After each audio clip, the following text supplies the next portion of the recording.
Subscribe to our channel by clicking the subscribe button. Click the bell button and enjoy the latest uploads from our channel.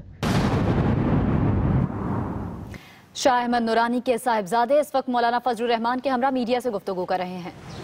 بسم اللہ الرحمن الرحیم وصلی اللہ علی النبی الکریم وعلی آلہ وصحبہ وبارک وسلم.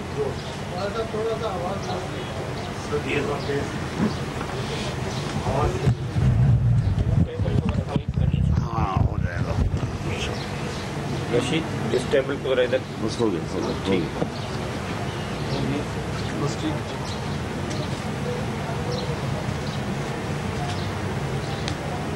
حضرت شاہ صاحب کے گھر کو ہم اپنا گھر سمجھتے ہیں اور یہاں آ کر حضرت مرحوم علامہ شاہ احمد نورانی صاحب رحمۃ اللہ علیہ کی یاد تازہ ہو جاتی ہے. ایک طویل عرصہ ہم نے ان کی قیادت میں پاکستانی سیاست میں ایک بھرپور کردار ادا کیا ہے اور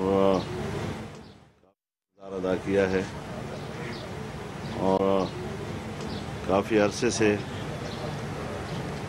میرے اندر یہ تڑپ تھی کہ میں حاضری دوں. اور جب میں نے رابطہ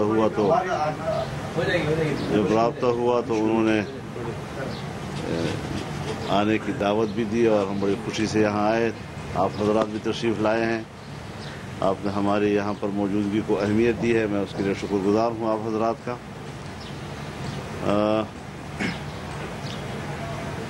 اس وقت جو شاہ صاحب نے آپ کے سامنے بات کی ہے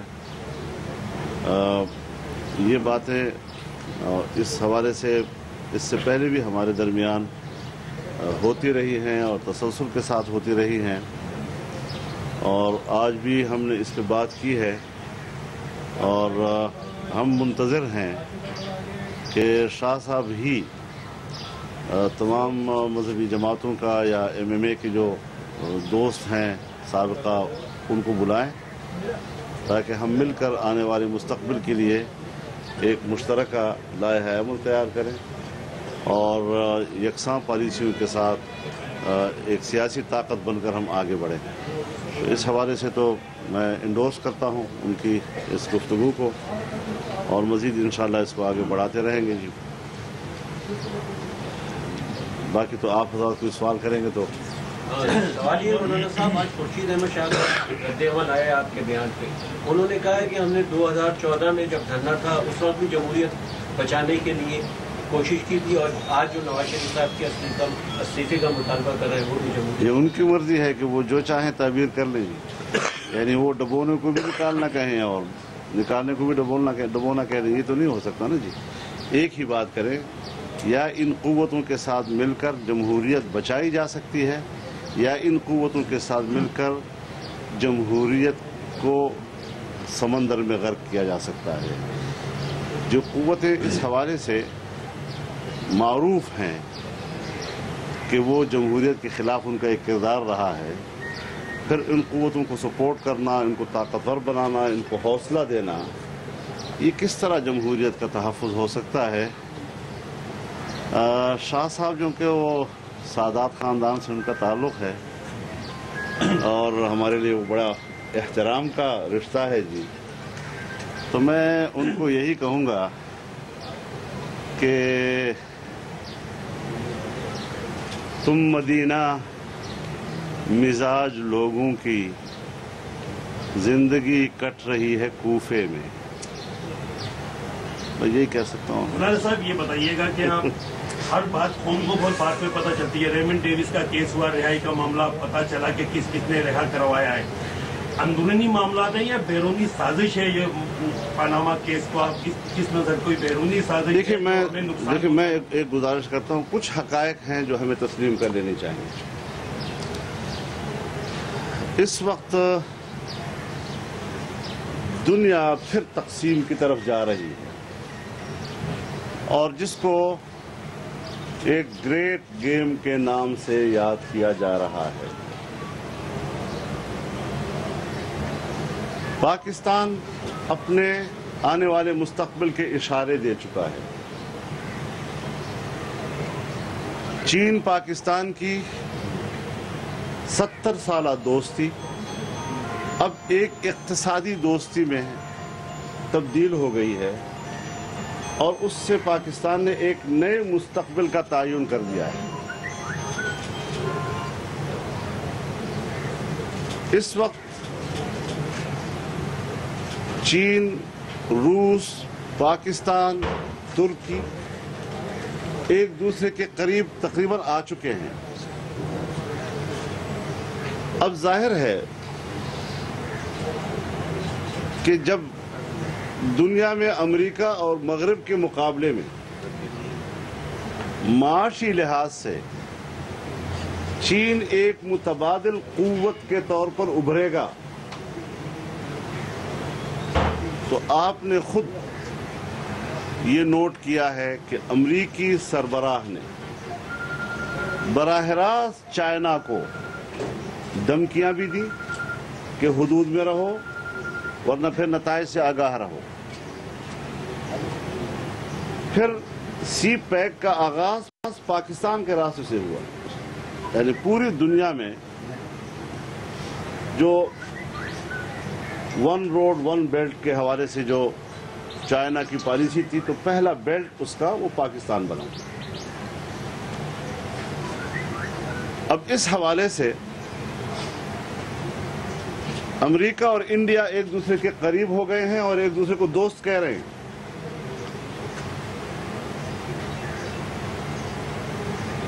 تاکہ چائنا کے اس نئی پرواز کو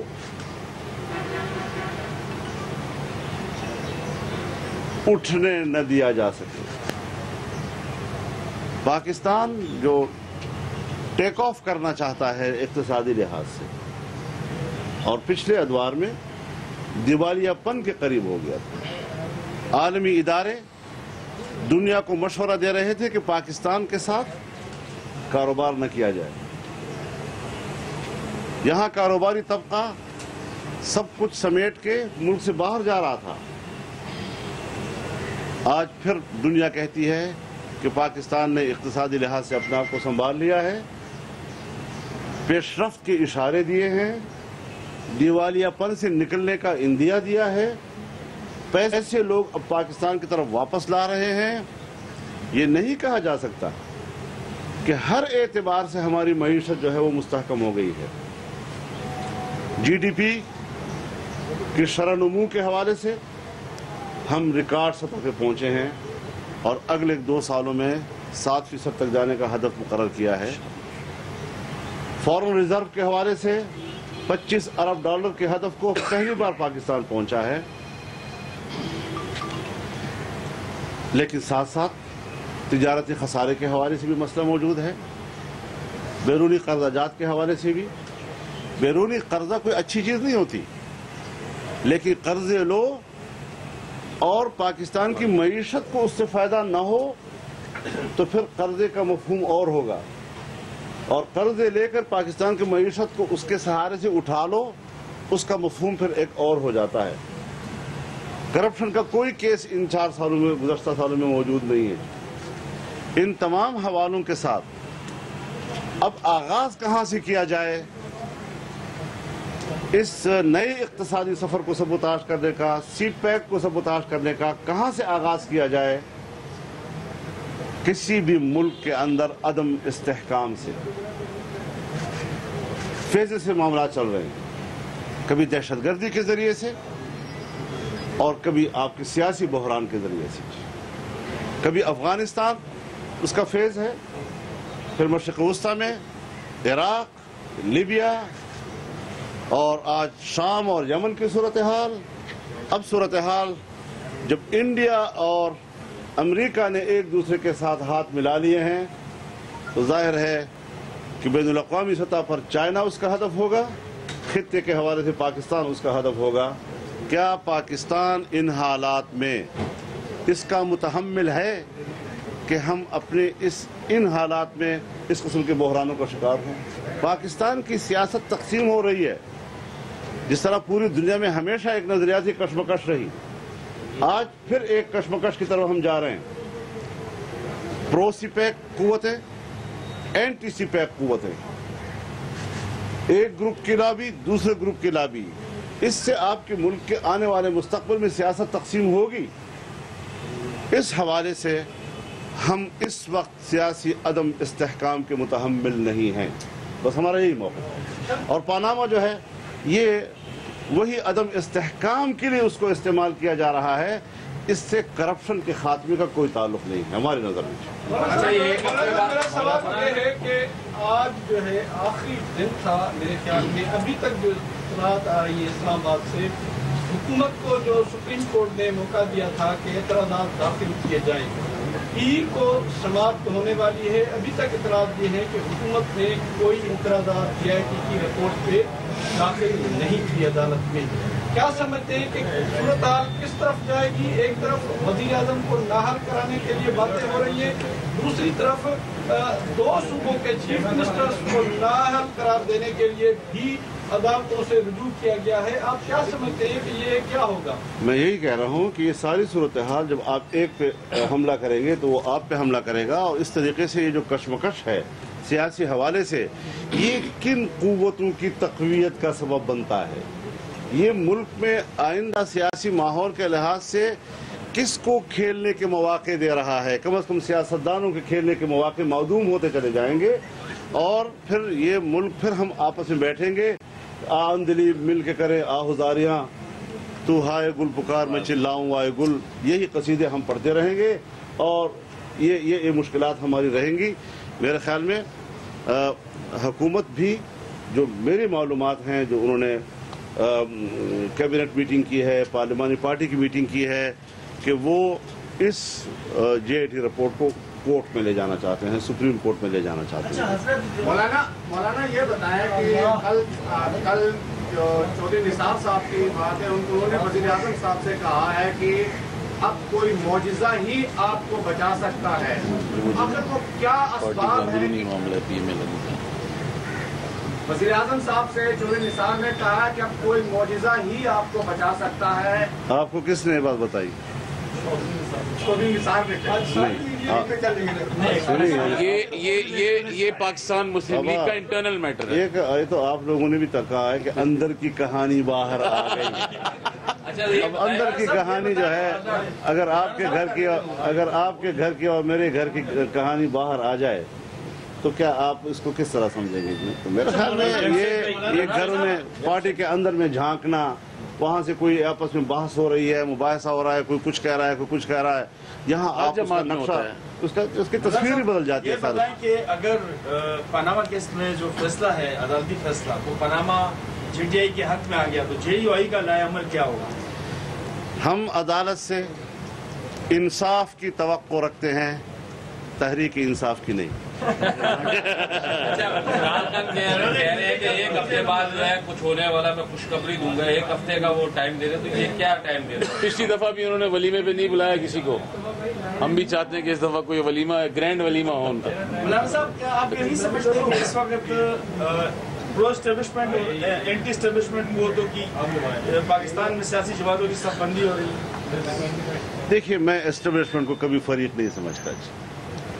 वो एक नागुज़ीर इदारा है, पाकिस्तान का इदारा है, स्टेट का इदारा है, फौज उसमें शामिल है, अदालतें उसमें शामिल होती हैं, और हम इस बात की कोशिश कर रहे हैं, हमारी भी कुछ जिम्मेदारियां होती हैं कि हम इन इदारों को गैर जानिबदार रहने दें, इनको किसी कीमत पर हम फरीक ना बनाएं। लेकिन मुझे इतना भी एतमाद है कि अगर CPAC को हमने कामयाब बनाना है तो उसमें जो फौज की तरफ से जमानत है वो बड़ी कौम के लिए एक हौसले वाली बात है, लेकिन फौज और कौम को एक पेज पे रहना चाहिए। अगर अवाम के अंदर सियासी हैजान हो, उसमें हंगामा आराई हो, यकजहती ख़त्म हो जाए, तो फिर फौज अकेले नहीं लड़ा करती, कौम के ताउन से और उनकी पुष्पनाही से लड़ा करती है, और इस हवाले से हमें कौम के अंदर एक यकजहती चाहिए। एहतिसाब की बात करते हैं डॉक्टर फारूक सत्तार के नेब में हजारों अरबों के केसेस जो है वो आए हुए हैं, लेकिन एहतिसाब सिर्फ जो है प्राइम मिनिस्टर की फैमिली का हो रहा है, तो आप चाहते हैं कि एक बिला इम्तियाज ये हजरत हम आइडियल बातें करते रहते हैं। हर हुकूमत जो बरसर इक़्तिदार होती है उनके दौर में उनके केसेस उठाए जाते हैं ताकि मीडिया भी जब अपोजिशन की खबर आती है तो उसकी खबर होती है, वो हुकूमत की तरफ से खबर आती है वो उनकी नज़र में खबर नहीं होती। तो पिछली मरतबा जरदारी साहब को हदफ बनाया गया, यूसुफ रजा गिलानी को हदफ बनाया गया, उसको घर भेजा गया। आज जैसे वो आराम के साथ बैठ गए हैं, उनके केसेस ही ख़त्म हो गए हैं और अब नवाज शरीफ की हुकूमत है, कल किसी और की हुकूमत होगी तो उनके खिलाफ एक और चीज़ आ जाएंगी। तो ये एहतसाब नहीं हुआ, फिर एहतसाब नहीं हुआ, फिर ये तो सिर्फ एक सियासी मकसद के लिए, वो जो अरबी का मशहूर एक मक़ूला है कलिमत हक़्क़िन उरीद बिहल बातिल, कि बात तो बज़ाहिर बहुत अच्छी है लेकिन इससे आपका जो मकसूद है वो बातिल है, वो गलत है। ये बताइएगा कि आप जिस आपके लिए तो भाई क्या पहले हाँ पार्टी साहब आप बात कर रहे हैं, अगर जिसके लिए आप आए हैं जहाँ मुलाकात की जिस तरह के लिए इस वक्त आप एमएमए की तरह का इत्तेहाद होगा, क्या इसमें मददी जमातें होंगी या सियासी भी होंगी, किस तरह का इत्तेहाद है? इब्तिदा तो एक मुशावरत से होगी और जमीयत उलमा इस्लाम ने एक कमेटी भी बनाई हुई है तमाम मजहबी सियासी जमातों से इसी इत्तेहाद के खातिर या इंतखाबी ताउन के खातिर, और मौलाना अब्दुल गफूर हैदरी साहब की सरबराही भी बनाई गई है। तो हम सब उसमें मौजूद होंगे, कुछ जमातों से राब्ते हुए भी हैं। जब शाह साहब बुलाएंगे सबको तो वहाँ पर एक मुशावरत के ज़रिए से हम मिलकर एक अगले लाए अमल की तरफ जा सकेंगे। नहीं एहसान भाई आप सवाल करें, एहसान भाई सवाल कर लें जी।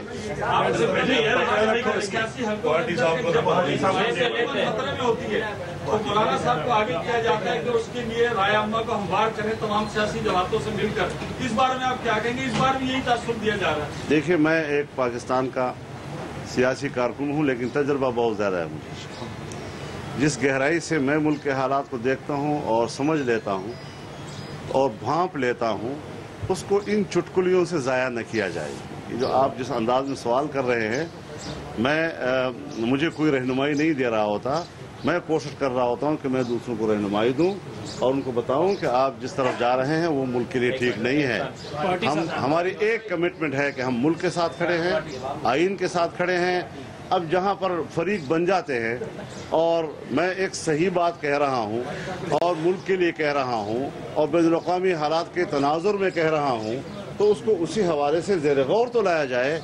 मेरा मुखालिफ भी ज़रा एक वक्त के लिए अलहदगी में बैठ कर इस पर गौर तो कर ले कि क्या मैं किसी को बचा रहा हूँ, किसी हुकूमत को बचा रहा हूँ या मैं मुल्क को बचा रहा हूँ। थोड़ा गौर तो कर लो इसके ऊपर। गौर करने में क्या हर्ज है? एहसान भाई क्वाटी साहब ये बताइए कि जो दीनी जमातों का इत्तेहाद आप बनाने जा रहे हैं, कहीं ऐसा तो नहीं कि एमएमए या मिलियन जैसी कौंसिल की इससे पहले बनती रही है उनका हशर तो नहीं हो कि बाद में वो गैर मौसर जाते हैं, जिससे दीनी जमातों की कमजोरी का एहसास पैदा होता है? देखिए, जो इत्तेहादें होती हैं वो हमेशा के लिए नहीं होती, कुछ एक ख़ास वक्त तक जाती हैं। और लेकिन आपको एक बात मैं बता देना चाहता हूँ कि अगरचे एमएमए नहीं रहा लेकिन एमएमए की जमातों का जो बाहमी राब्ता है और आपस का खुशगवार ताल्लुक़ है वो टूटा भी नहीं है। हम मुसलसल राब्तों में रहते हैं, अल्हम्दुलिल्लाह अच्छे माहौल में गुफ्तगू करते हैं। और यहाँ तक कि जमात इस्लामी जिसने के 4-4.5 साल पीटीआई जैसी जमात के साथ गुजारे हैं, हमने इसके बावजूद भी उनके साथ ताल्लुकात ख़राब नहीं किए, उनके साथ राब्ते बरकरार रखे हैं ताकि ये ताल्लुक़ किसी वक्त काम आ जाए दीनी हलकों के। तो हम तो इतने फराख दिल हैं इस हवाले से कि बावजूद 1000 शिकायतों के भी हम उन शिकायतों को तहरीक साहब को दावत देंगे जब इत्तेहाद सामने जाएगा सियासी बदली का? ऐसा कभी भी नहीं हो सकेगा, नामुमकिन है, नामुमकिन है, नामुमकिन है। हम ये बड़ों का इत्तेहाद है, बच्चों का नहीं है। फिलहाल वो जो इकट्ठा कर रहे हैं ना चिल्लड़, जो बचा कुचा, जब खाना की देर खत्म हो जाती है, नीचे वो जला हुआ कुरचन जो होती है वो जमा कर लें, फिर उसके बाद उनका नजरिया निकलेगा। सिंध के हालात के ऊपर क्या कहेंगे यहाँ जो नेब के कवानीन खत्म किए जा रहे हैं, नेब को बाहर किया जा रहा है, के मामला इस पर क्या? देखिए, मैं किसी सूबाई हुकूमत के इख्तियारात को चैलेंज करने नहीं आया हूँ, और नेब वो इदारा है कि जिस पर मेरे ज़ाती तौर पर भी तहफ़्फ़ुज़ात है। हमारा कोई केस नहीं है वहाँ पर, पीपल्स पार्टी पर होंगे, मुस्लिम लीग पर होंगे, औरों पर होंगे, हमारा कोई केस वहाँ नहीं है। लेकिन मैं जिस तसव्वुर में मुशर्रफ के ज़माने में बनाया गया था, उस तसव्वुर को उससे अलग नहीं किया जा सकता। हर ज़माने में वो तसव्वुर उसके साथ वाबस्ता ही रहेगा। और आज जो पीपल्स पार्टी और जो मुस्लिम लीग नून इस नेब से रो रही है, इसका रोना रो रही है। मैंने 18वीं तरमीम को तय करते वक्त उनको ये कहा था कि इस मुसीबत को बीच से निकाल दो। दोनों ने कहा नहीं, फिर पता नहीं लोग क्या कह देंगे, और इन्होंने उसको बरकरार रखा, और आज यही उनके लिए वबाल बना हुआ। सर ये बताएं कि मुल्क के आईन और कानून का है, JIT की तश्कील क्या होनी चाहिए थी, या ये जो मामला है पनामा का, ये JIT में जाना चाहिए था? मुझे कुछ जो आईनी माहिरीन हैं जिनका मेरे साथ राब्ता हुआ है, उनकी राय यह है कि JIT की तश्कील ये एग्जीक्यूटिव मैटर है, ये जुडिशल मैटर नहीं है। अब ये फैसला जो है आईनी माहिरीन कर सकते हैं कि क्या यहाँ पर अदलिया ने एग्जीक्यूटिव के इख्तियार तो इस्तेमाल नहीं किए, तो यही हजरात इस पर राय दे सकते हैं। मेरी राय शायद इस हवाले से कोई ज़्यादा वज़नी ना हो। साहब ये बता दीजिए कि अगर सुप्रीम कोर्ट का फैसला नवाज शरीफ साहब के अगेंस्ट आता है, तो क्या वो यूसुफ रज़ा गिलानी की तरह